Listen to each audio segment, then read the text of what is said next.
Asher Kiddishanu b'mitzvotav. In this session, I'm going to be dealing with the impact of paradigm shift on religion and lineages.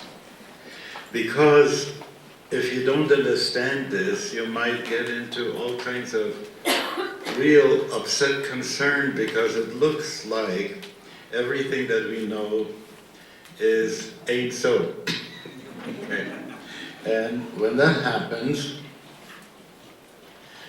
those teachers and teachings that were in religion and spirituality are undergoing a shift, and the shift shows itself sometimes in the way in which people say, I'm into spirituality, I'm not into religion.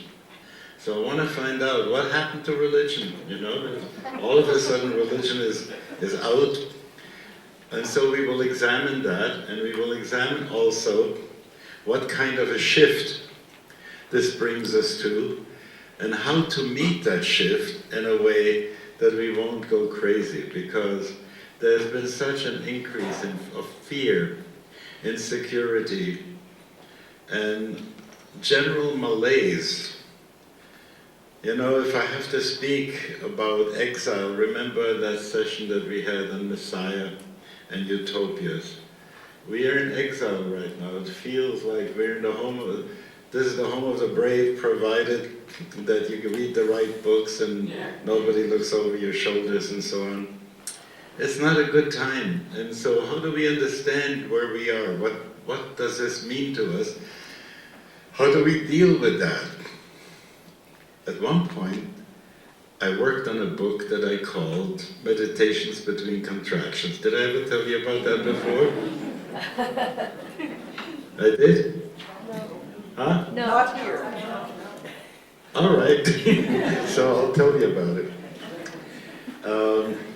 If you could imagine that somebody who never knew what pregnancy and birth is all about, and this woman would undergo labor, could you understand the fear she would have at that point? She's bursting, she doesn't know what's happening to her, it's not under her control, and it's a very difficult place. And in our tradition we call these the labor pangs by the name of Chevle Leda, the pangs of birth. And we also have the pangs of the Messiah, and we have the pangs of death. And so you get the idea that in each one of those things, something is coming on that is a difficult thing to have to go through. It's not simple. So this woman who would be going through this kind of a birth and not know what was happening would wonder if she's going to die in this process because she's exploding. On the other hand, while a woman who has been trained with Lamaze and so on and so forth would be able to say, yeah, I know what's happening, soon I'm going to breathe, I'm going to pant, I'm going to do this, I'm going to do that, she has learned how to deal with that. But during the time of the contractions, she can't sit and meditate. But thank God, there are always those few moments in between the contractions when the contractions aren't there, and you get a chance to reflect and say, what was this all about? And if you can say, I'm expecting a child, I'm expecting a baby, this will be wonderful, and I know I'm going to have to go through with that, and so on. Okay? The reason why I'm saying this is because if you can understand something about the way in which history operates, and then look at this problem that we are having, and if somehow it becomes clear that what is happening is only temporary, and that this will lead us to another place, and if you understand how this works in history, that's wonderful. And that was the point that I wanted to make in that book, Meditations Between Contractions. We're in the middle of the contractions of the paradigm shift, and as we reflect on that, what it means and how it goes, and this would belong, what I'm doing today, could be a chapter of that book. If we look what our anxieties are about. We find that we have anxieties that deal with from livelihood and from the problem whether we will have a planet to live on, to anxieties about meaning, and we don't know where it's all going to lead. And the question is, where would we go if we needed to have some help, if we needed some means of support during that time? You remember when they would catch a guy and say that he was a vagabond because he has no visible means of support? Well, we need invisible means of support so that we can negotiate, if you will, like straps in the subway you can hang on while we are going through the tunnel. And so the question is, what's going on?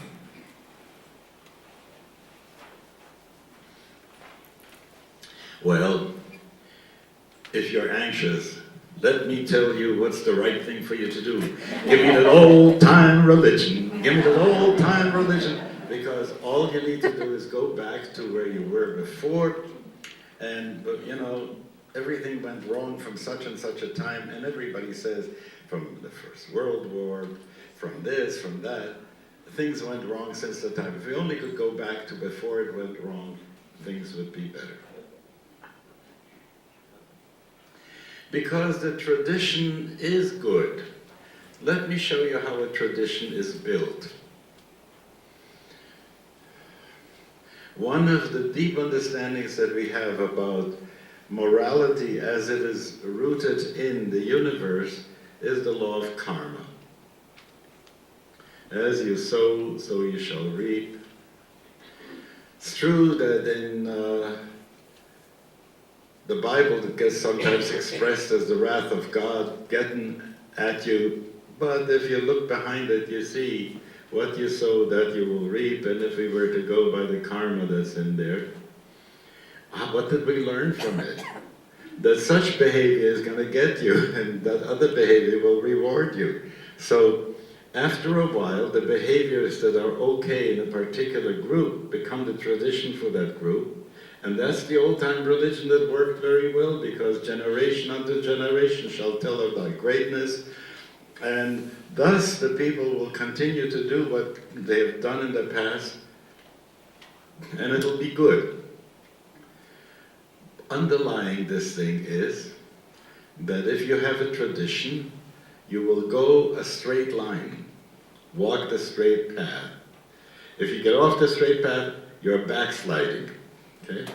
So you got to go the straight path, and if you walk the straight path, it's a very masculine, if you will, and mental understanding that says walking the straight path will always get you to the right place. But there are dips and turns in the path, and that doesn't often get understood by the mind of the structuralists in the various religions. When you distill from the experience that people have had over a period of time a moral code, that's how a certain teaching thing was developed. And every religion has at its core a teaching thing. And again, they used to call it, with a nice good Latin name, the magisterium. You know, that which is the code. It would be for us Torah, revelation, you know, and that which we point to. This is the teaching that's come down to us. And by right, if everything went in a straight line, that should work. But it doesn't go in a straight line.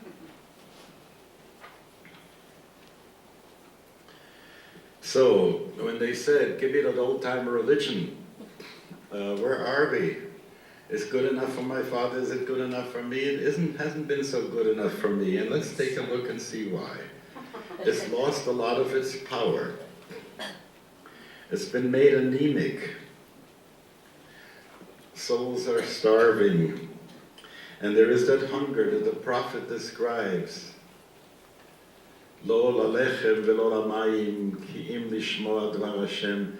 Not for bread and not for water, but to listen to the word of the living God. And that's what this is supposed to be. And the hunger is there. And there's been a dropout from synagogues and churches, a decrease in the traditional vocations people have undertaken to be serving the public in religious form. The people who hold on to it at this point are infected with a cynicism, with a bug, a virus of cynicism, which always says, yeah, but it doesn't mean it, So when we don't use the word sin anymore, we don't use this anymore, we don't use that anymore. Why? Because it doesn't really mean it. Listen, you just say the creed, you don't have to mean it, okay? You'll be in if you say the creed, okay? So with this cynicism, there's been a lowering of standards. It's gotten to the place that it has denied meaning. What can I count on? If this cynicism has undermined any kind of meaning and connection and commitment, what can I count on? Even in those places where there's organized religion, there isn't that much religion going on. So how much more is it difficult to hear today from any pulpit a word from the living God which comes from the experience of the preacher being really in touch with that reality. When I go back and see what happens in seminaries very often, how you're being taught how to prepare a sermon, and hardly anybody says, go into the chapel and stay there to see what God wants you to tell the people. So it's that kind of thing. So when we invest our time in synagogues and churches, we find that for the time and for the energy that we invest, we get a poor return. And whenever that happens, it's like Pavlov's dog's not getting their goodie, and you extinguish a behavior, which means that you aren't going to do this very long, if that's what it's going to give you. That week after week you hope you're going to find some kind of a spark of something that'll enliven your soul. You don't find it, what you're going to do? So there's no reinforcement, no feedback. When I look at our situation in Judaism nowadays, the fact that we have Sabbath services, and some people will come for an hour, hour and a half on Friday night, some people will come for 2 hours on Saturday morning, but that used to be working when it was embedded in liturgy that happened all during the week. Does that make sense to you? There was a matrix which had to do with morning, afternoon, and evening prayer and prayer before bedtime. In that matrix, if you got to the Sabbath prayers, then the Sabbath prayers could take you to some place, because a whole week you've been saying, I need this and I need that, and you put your shopping list to God, and that was good. Then when you came on Shabbos and you said, you are great, oh, you're adorable, you're beautiful, and you go according to the whole alphabet with it, then it worked, because you have unloaded your concern and your issues during the week, and you had something to guide you during the week. So the week was already a liturgical week, and then the Sabbath could do its thing. But if you take the ground of the week work away, then the Sabbath can't do its work. I would want to say the same thing goes, for instance, people come to the Mass, but there used to be Vespers, and there used to be all kinds of things, canonical hours. I remember I'd come home from work at the University of Manitoba, and I'd tune in the radio, and I would hear in French how they were doing the Rosary. So it was a daily thing, and when you had that daily thing, the Mass on Sunday had a matrix in which to sit. So I'm describing the crisis that has happened in religion, the way in which it's become anemic. And now I want to go and switch and come to another point, because the question is, how are we to understand how this thing is working? And if we understand it well, what can we do about it? I mentioned before that the notion of many historians is that history runs like a straight line. That is very much masculine thinking. When you think of periodicity and curves, then you get a sense that sometimes it's up and sometimes it's down. And there are up times for the intellect, and there are down times for the intellect, but the down times for the intellect happen to be the deep times for the emerging of things that come from a deeper place than cogitation, okay?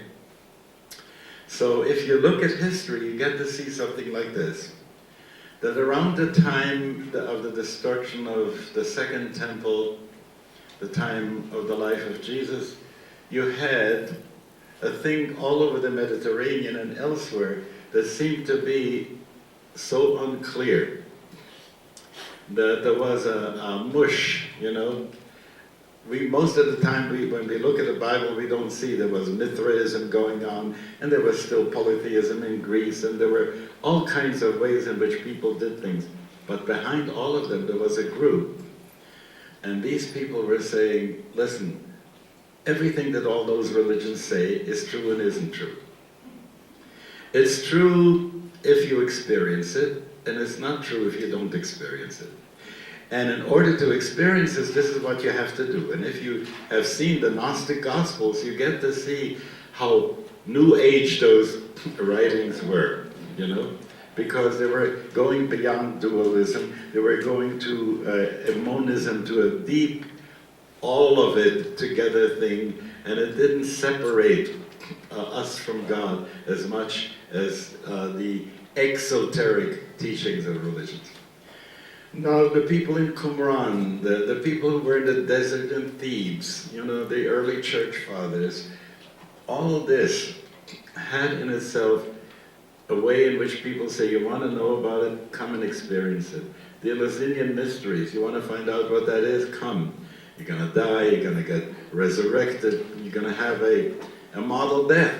But can you imagine when you come out after having had this kind of model death, and then you find out the surprise of what it is to have another breath that you can take, and what life is like, and how you're integrated with the life of the planet. What a remarkable and wonderful experience that is. But if you never had that thing that took you out of the mercantile way of thinking and into a way of thinking in which you didn't think of other things as objects out there, but you saw yourself integral to everything that was happening. And you got to see why, and this is a deep place in which every soul is being asked during the life, but surely just before death. Was this trip in the body something that you give consent to? You know? I think if you want to speak about how salvation operates, it is to say, yes, God, I agree that in my life and in my death I should do and be that which you have me do and be, okay? And that I am not a me, but I'm a you that was me at this point. And I'm glad I can let go of it now. You get the idea that how deep those experiences were. And that shows there was a dip and it goes up. There are times when in the experience of consciousness on the planet, something happens that we don't know how to understand. And I keep on referring to the axial age, the time when Socrates, Plato, Aristotle, Ezekiel, Isaiah, and Zarathustra, Mahavira, the Buddha, Confucius, Lao Tse, all those guys were around about the same time. What happened? Apparently there was that blip, you know, in the global brain. It was like a big aha.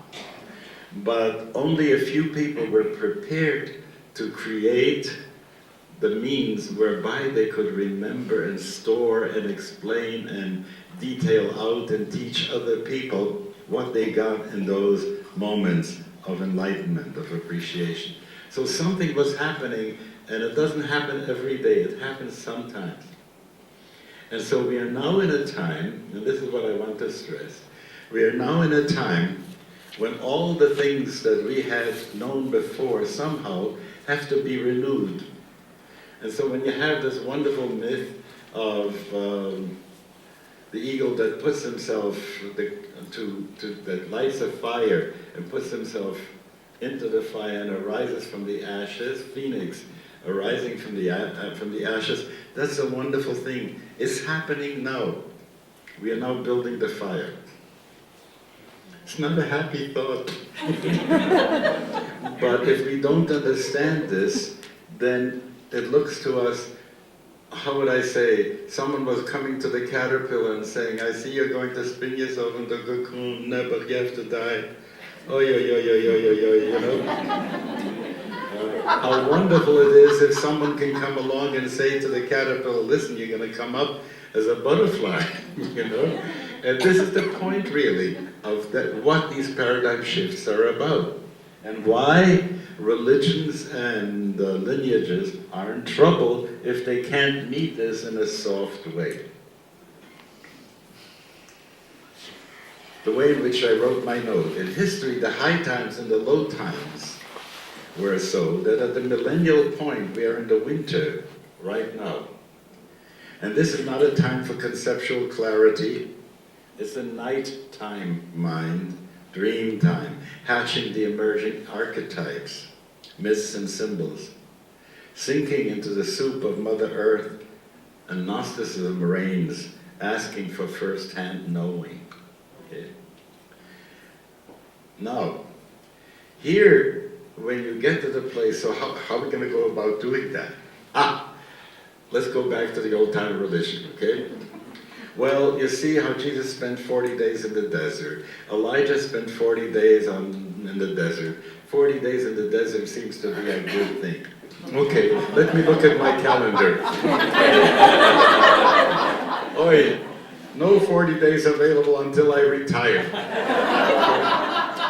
You get to see that some of the applications that we would get to, and what do you do the 40 days? There's a wonderful story about a guy who decided not to tell a lie for 40 days because he was told that he would then have enlightenment.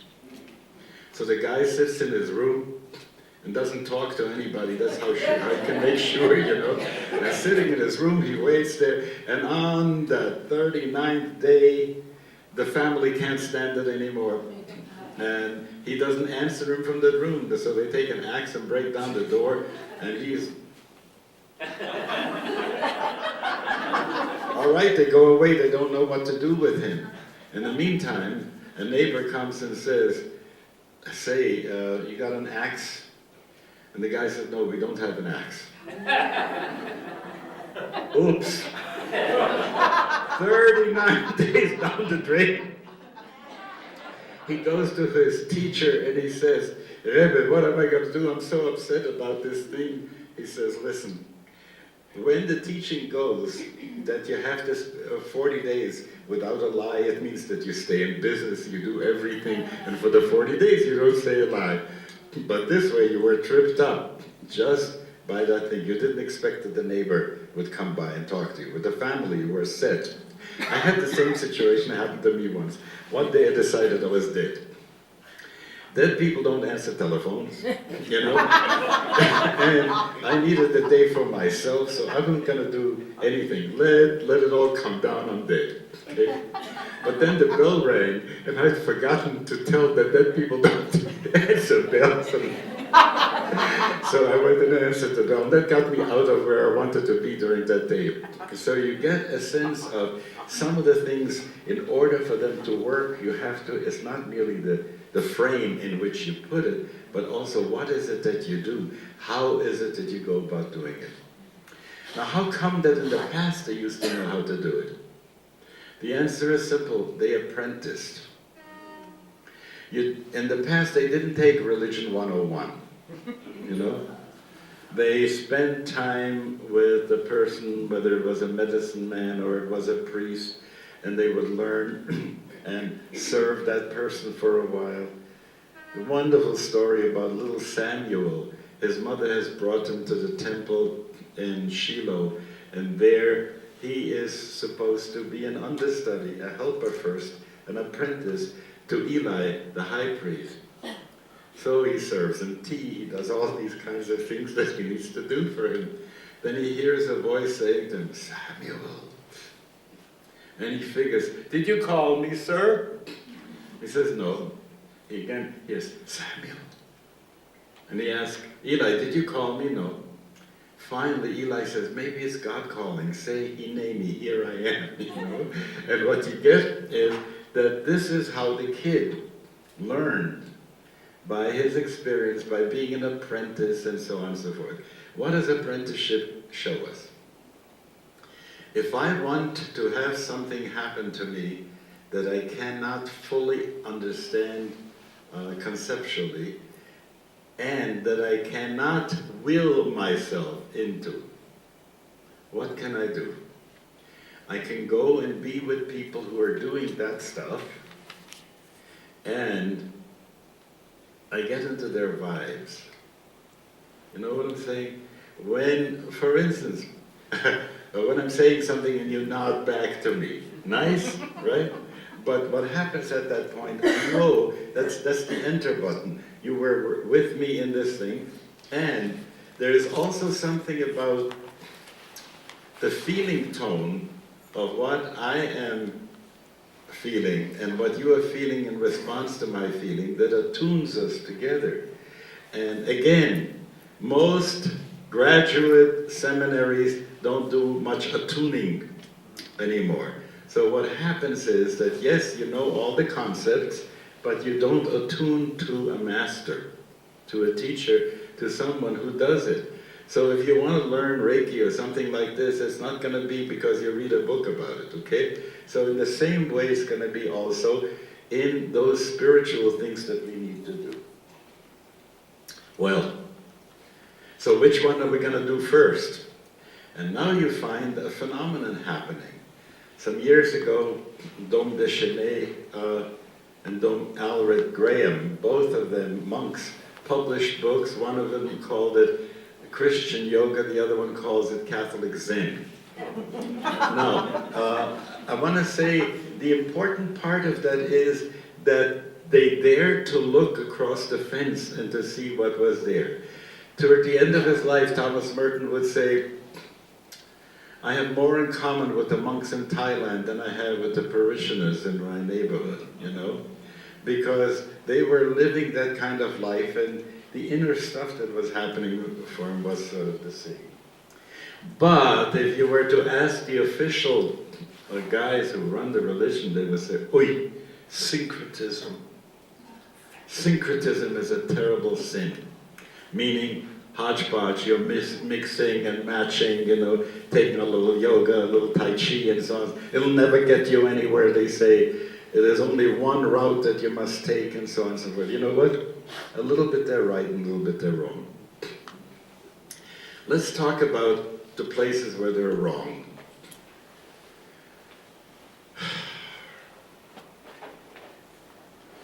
There were some great people in the Greek Orthodox Church who were able to do, if you will, miraculous things. And their spiritual attainment was very high. And they belonged to a group that was called the Hesechiast tradition. And those people had something to do with how to breathe with each word of the prayer, so that prayer and breath came together. But if you were to ask the average person today who attends a religious service, have you ever learned how prayer and breath is to go together? They'll have to say, no, they never did. So when someone comes along and teaches them a yoga breath, you know, it's like we need a transplant about breathing, okay? The same situation happened. I came across a book of a Hasidic master in which he talks about that as you breathe in the name Elohim, of God. And as you breathe out the tetragrammaton, the Yud He Vav He, and so that every breath has both taking it in and breathing it out with that intention. I never heard of it before. I discovered it in that book, you know what I'm saying? But in the meantime, I picked up some breathing from some other people about how to go about doing that. And so syncretism is creating for us that which we always like to find in the environment. If I'm a macrobiotic person, then I want to eat the stuff that grows around here, you know? And what grows around here is now all that stuff that grows around here. So if you, and Boulder, that's for sure, it has a lot of meditation, and a lot of breathing, and a lot of body stuff going along. And the people who would accuse me and say, but look, all those Jew-boos, you know, Jewish Buddhists or Hindus and so on and so forth, they're doing it wrong because that's syncretism. So I want to say, you don't scare me with that. Okay? Because what I can say is, I'm so glad that some people had, in Yiddish you would say seichel, you know, had enough brains, as it were, that they decided that they needed to go, what they couldn't get in their store, they went and got it elsewhere.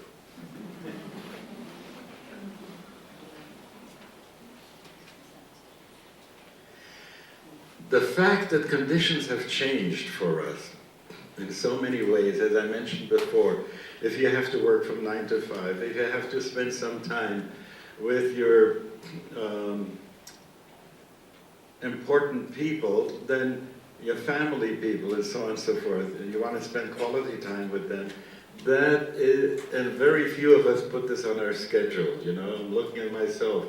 If I look at my palm, I wouldn't find any quality time set aside, you know. Neither for me nor for people with whom I need to share and want to share. You know? So, what kind of work can you prescribe for somebody who is in this situation? Moreover, if you can imagine, if you lived a drab life in the 10th, 12th, 13th century, you slept with the cows in the barn. You got up in the morning, you hardly ever took a bath because it was considered not to be healthy, and who had the water for it, and so on. So, and everything looked so much without color. And you walk in to a cathedral at daybreak when the sun shines through that Rosetta window, and you go, oh wow, yeah. Right? Because it was then that, in the absence of any other great stimuli, that was a stimulus that people had.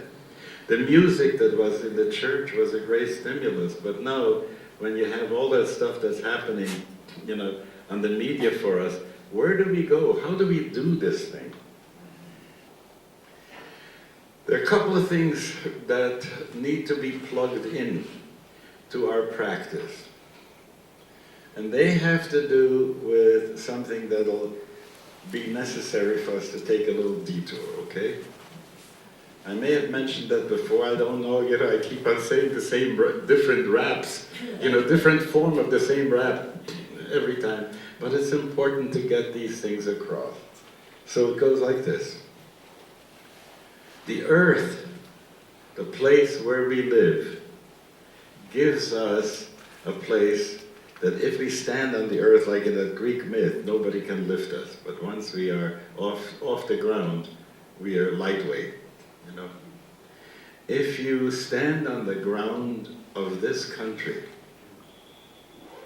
this wonderful Colorado ground, and then you ask what kind of melody should go into your prayer from here. It's not only you ask it in your head, you begin to feel it in your guts.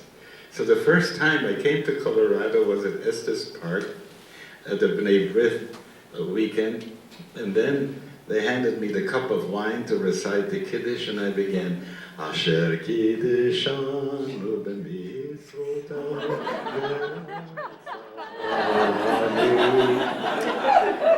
Everybody laughed just like you were laughing. But you know what? After a while they got that Shabbos is a day where the seldom is heard, a discouraging word.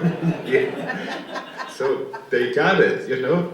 But what I'm trying to say is that Earth here has something to give to us.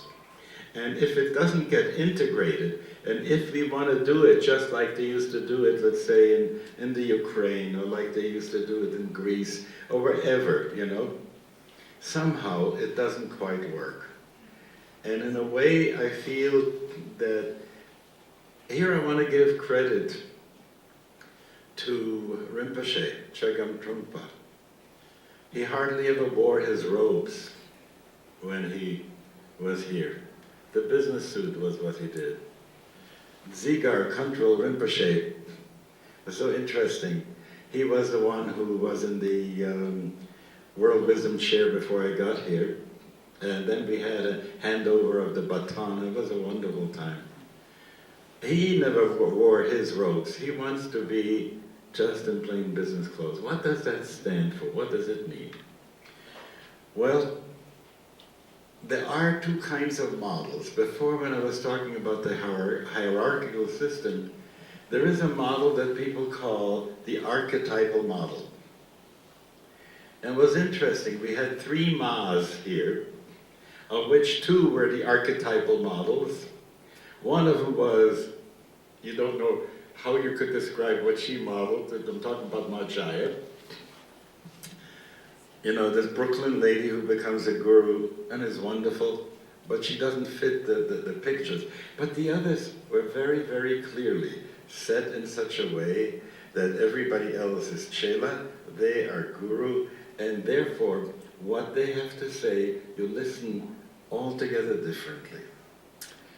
The sense that I have of Rinpoche was that, yes, he brought this with him and he had all those things, but when he was talking about out-breath, I heard this the other day, it really touched me. Someone asked him, would you teach me about the out-breath? Because they say out-breath is more important than in-breath. Okay. So, all right, so he said, well, I'll teach you about the out-breath. Guy comes home, you know, knocks off the shoes, you know, takes the paper, takes himself a beer, sits down in front of the television set and goes, ah. No, he wasn't saying something about chakras, you know, about all that kind of stuff. He was talking about a bottle of beer in front of the TV. He said, but take a look how we got it in our guts, how he explained that, yes? And we need that kind of way of doing it. So when I think of how Buddhism should be in America, I had a student and he was telling me about his Buddhism was getting a little dry. Well, I tell you, if you look at Buddhism in Thailand and in Tibet and in Japan and so on and so forth, it isn't dry because it is connected to what comes from the earth there. It is Ben in Tibet, it is Shinto in Japan, you know, it has a ground from which it goes. It's so interesting what mix happens because in India, Buddhism sank back into Hindu religion and he became just another avatar there. Whereas when it was moved out into the other countries, and there it melded with the ground there, and that made all the difference. Good to hear an old train. So this young man was saying, it's a little dry for him. So I said, you know, you guys don't have any songs. You gotta have a ballad, for instance. And I started out, born in a palace in India land. You know. Right? It hasn't come out, you know? It hasn't happened. Have you ever been to when they're doing sutras, you know? You know, like this, okay? I'd like to see Buddhist rap. Could you imagine what that would be like if you take the sayings there and you put them into this kind of language that kids would be able to hear? What I'm trying to say is it has to be revitalized. by what's happening from the ground. Blues, blues. When I go back to blues, oh, for sure. Remember the time when I did the Psalms and I was doing Psalm 51 as King David's blues? So, when I look at the people who have made themselves available in this way, I think of Jack Cornfield, you know? After the ecstasy, the laundry. Yeah. Lama Surya Das with his Dzogchen. Sylvia Burstein, you know, who learns a lesson from her dying father, to whom she reads the Tibetan Book of the Dead, and he said, it's not such a big deal. Here at Naropa, we have our own acharyas, but they do the same thing that we do. Do you understand? It's because of them being accessible models that we can learn from them, and we can apprentice with them too. And so this is the glory of this school, that you have to have practice days, you know. Oy, if they would have made in my yeshiva practice days, how wonderful that would have been. But it isn't so. So, all right.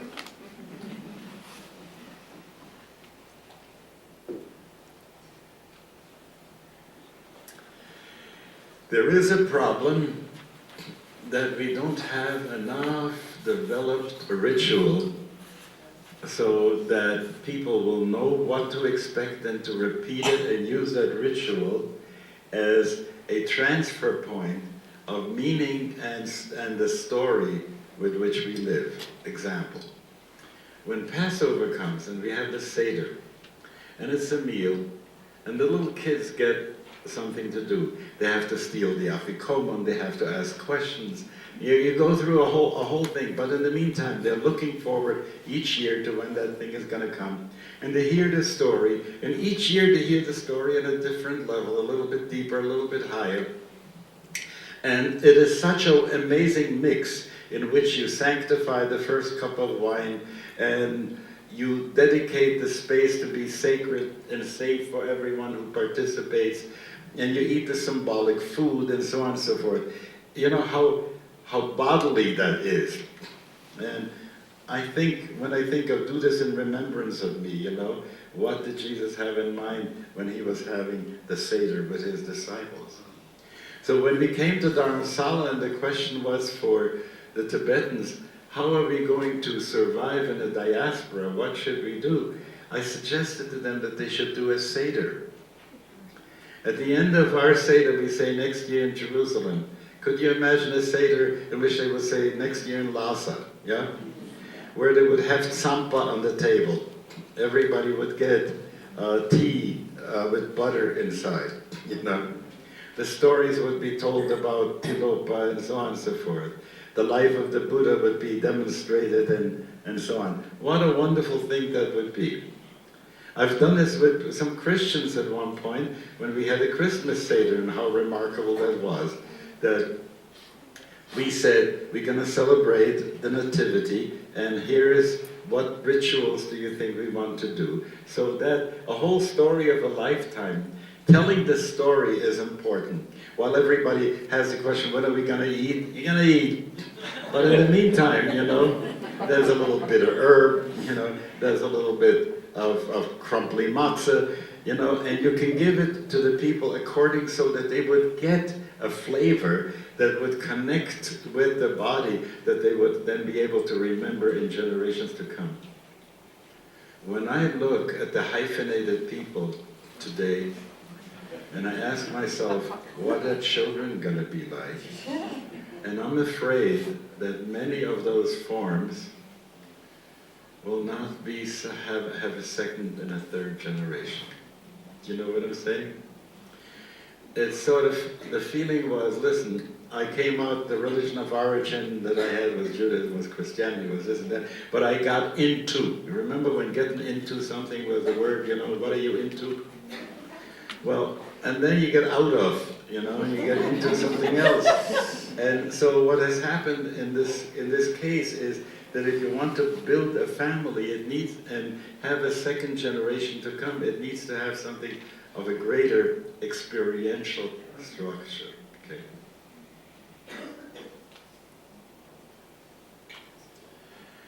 When I go back to the time of the axial age, and every time there was a growth, during those Gnostic periods, these growths were because there were some mystics who took their experience and tried to say something about it. A funny thing, though, is that whenever a mystic tries to talk about his mystical experience, he says it's ineffable. You know? And then they start writing books. It so happened with Wittgenstein too, you know, who said, worüber man nicht sprechen kann, darüber muss man schweigen. Whereof you cannot speak, thereof you have to be silent. And then he goes and writes book after book. But what is it? Because we had an experience and we want to be able to have our mind grab hold of what our soul knows, you know? And those people had those remarkable experiences. So, the best thing that we can do during these times is to learn from people how to have first-hand experience. Once we get into that place, we are so much better off. We don't know yet what the religion of the future is going to be. I can't, some people ask me, could you define Jewish renewal for me? I say, you'll ask in 150 years from now. Right now, we are doing the same, we are stuttering just like the mystics are stuttering. They're trying to say something that's not sayable, you know? They're trying to get around it in any which way. And we're trying to create the rituals, we're trying to create the forms. And there are some people who say, but this isn't authentic. Well, what happens